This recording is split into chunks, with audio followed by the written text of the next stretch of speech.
Okay then, episode 18 of the top 10 plays of Battlefield 3 by Hazard Cinema. And this is a long episode, but we start off at number 10, as always. I'm gonna have a tough time saying this one. I think your name is Latin-Grabscher. Yeah, he's playing some Rush, defending the last base of Denver Van Peek in the tunnel in the Russian tank. His own team's tank did not opt to take the enemy team's tank when retreating from the last base, and good on you for that, because that is just bad manners. But it's not like he even needed it, because he's making fine work of this enemy team in his own T90. He's smartly positioned right in a spot where he can see the very entrance to the side of the tunnel, what the enemy team might consider sneaky and covert.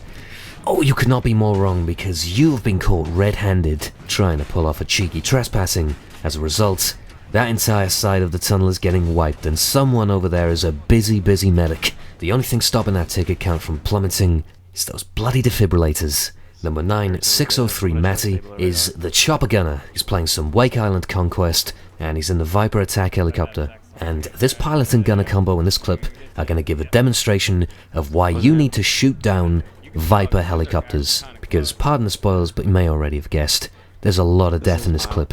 The Viper, as the name suggests, it stings, and you don't want to be on the wrong end of it. And if you see one in the sky, you should probably make it your priority to shoot it down. You can see the pilot is hovering around the B flag, and if you look on the HUD in the bottom left, you'll see that the enemy team only possess this B flag. And for some totally unknown reason, these enemy players insist on spawning at this death trap of a B flag. And it begs the question, does anybody have a Stinger? An Igla, an RPG, a Soflam, a tank? Can anyone fly a jet? Anyone feel like sniping the pilots? Any of the above is fine. But the moral of the story is, you cannot let someone do this to you. Attack helicopters like Vipers or Apaches surely must take priority, because they are so dangerous. And if this bottomless kill feed or this endless stream of ribbons and medals coming in at the top of the screen doesn't speak loud enough volumes in itself, then look at the ticket count. You can see that the game is close enough to coming to an end, and when it finally does end, you'll see the final score for yourself. Wow. There you have it. Wake Island chopper action is no joke. I think I counted 38 on a kill spree. Number 8, Riso is playing some close quarters. He's playing some Zebra Tower Conquest Domination, has a SPAS 12, and he's at the top of the stairs working the A flag, and as he's capturing this one, he comes under a little pressure from the corridor and starts firing off his shotgun, a few warning shots, killing one and sending the rest running scared into the side rooms. He tries to throw a grenade to the doorway, but it bounces off the frame of the door. Luckily, 2 enemies started chasing down the hallway, and that grenade bounce worked in his favour, as it gets one kill and he finishes off the other with his shotgun. And one gung-ho medic sprinting down the corridor with his paddles out has now fed Riso another 3 kills to his SPAS 12. Turning right into a doorway, gets one more Vengeance kill before he finally goes down, ending a nice quick streak of 10 with a shotty. And that hip fire to kick off number 7, Unit Gin Tonics playing some Grand Bazaar Team Deathmatch. Now that is something I have never seen before on this map. I don't know why that seems strange to me, but it's strange. Anyway, he's on the rooftop with a JNG-90 bolt-action sniper rifle, one of the new sniper rifles introduced alongside the Close Quarters DLC, and it is the rifle that I am scared of. Not scared of getting killed by it, no. It's the rifle I'm scared of advancing onto when I play Gunmaster, because that is when I usually stall and get a little stuck. Our man now back on the rooftop, currently on 8 kills, spots a guy in the rubble, nails a headshot on him for 9 kills, takes a look around him in the general direction of the market, but to no avail. All the danger seems to be coming from the bottom of this road. A few red arrows popping up on his radar around the building straight ahead of him. Gets 1, 2, and shaky screen, 3, nicely timed. He then drops down to safety to reload all his guns, heads back up to the rooftop, spots another 1 and 2 through the fog at long range, and finishes off one last enemy running through the tunnel to his left, taking his tally up to 16 in total. Number 6, Advanced Spoon, kicking back in Team Deathmatch No Shot Canals with a SPAS 12 shotgun, doing up a dance routine between all the crates. Already with 1 kill to his name, he finds his second, turns left into the shelter, gets a third, heads back out the way he came in, turns left, finds a straggler there with his back turned, obstacle right, finds an enemy prone in this crate. What are you doing? Makes it 5. He starts shifting out now towards the more open area of the dockyard. It's a risky move, but it's going to pay off for him as he finds the majority of the enemy team, possibly freshly spawned and running, and he gets 1, 2, 3, scratches one, he's not going to let him get away, gets that 4th guy, takes him up to 9 kills in total. takes the opportunity to stop and catch a breath before making his way back into the fight, gets another for double digits now, and he's weaving in and out the crates once again, heading left, looking for more victims. He's going to find one more on the opposite side of this crate, with his back turned, takes him down, and that's going to sum up a quick 11 kill spree with a shotgun in Deathmatch. Number 5, our editor of the BF3 plays also makes a very fine BF3 player. Ben XL is on Striker Karkan Conquest with an M4A1 playing as the engineer. Already has 2 kills, seeking the guy on the roof for the third, but he's not going to get him, he's going to get shot in the back, and he turns around to pick up, out of nowhere, 4 kills, all hip-fired between his M4 and his 44 Magnum. Very fortunate there that his teammate had pretty much just bitten all the bullets, and the victims of that 4-piece either needed a reload or were just getting revived. Catches this poor guy off guard trying to cast off a javelin shot, turns left to find this man running out the doors, reloads and looks outwards towards the stairs to his left, spots the bad guy poking his head up, puts some nice precise shots on him for a kill, and opts to hip-fire a s'more in the general direction of this guy. And I don't know what made you do that, Ben, but you got a double kill for it. You must have known. Because to me it looks like debris dropped down the side of the building and crushed someone who was beneath and out of sight. I don't know, but whatever you were thinking clearly worked. Takes a few seconds under shelter to reload all of his equipment before he heads back out to the right, gets a laser sight shining in his face. He looks up and finds the culprit puts an accurate burst into his head to round off a nice precise streak of 13. Number 4, STL Youngblood is playing some Grabazar Team Deathmatch. Dude, it just gets even more strange. Already with 1 to his name, turns the corner and gets an instant hip fire to take him up to 2, misses the hip fire, and this guy pulls out his Rafika, gets 1, couldn't follow up on the second guy, decides to retreat and recover. He was under a lot of fire from that tunnel, but he could only see 1 guy. Where are the others? Ah, they're prone on the rooftop. Nice line of sight to take the first bad guy, takes a shot at the second but doesn't hit, wants to take 1 more look but is unsure about taking the shot, decides to head left. Enemy presents himself out of nowhere, resorts to the 93R once again for this kill. Now it's getting busy in the tunnel, misses the first shot but they've lined up for the second.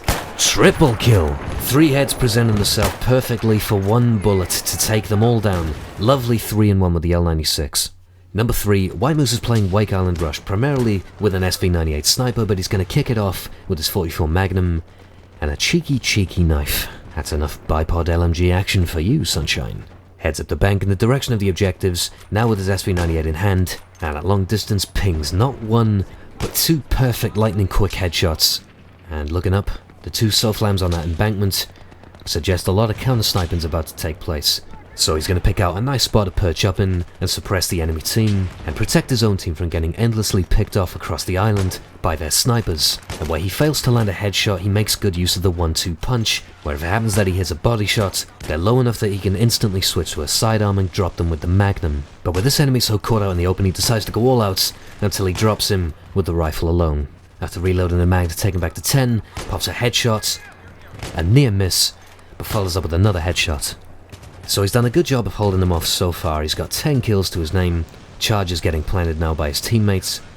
Now it's going to get a little more hectic. Unlucky hit marker on the first enemy, picks out a headshot on the dude prone behind the fencing on the right. He's going to hop back up to his original cover point to discover enemies are getting a lot closer. The first shot is not enough, second shot, that's enough. He's in 2 minds now, wants to stay down in cover because the tank is so close, doesn't want to stay exposed, but there's so many enemies running out that he can't afford to just let them run by. And bang! 3 quick 1-shot kills out of nowhere. The enemy starts climbing over and invading his cover point now. Panic Magnum shots, 1 shot is not enough, but a slash to the knife from the front is enough to see him go down. Now everybody's prioritized and now it is time to hop down and recover behind the crates. And White Moose can manage 1 last enemy before this streak finally comes to an end. A streak that saw 17 dead enemies and 1 dead objective.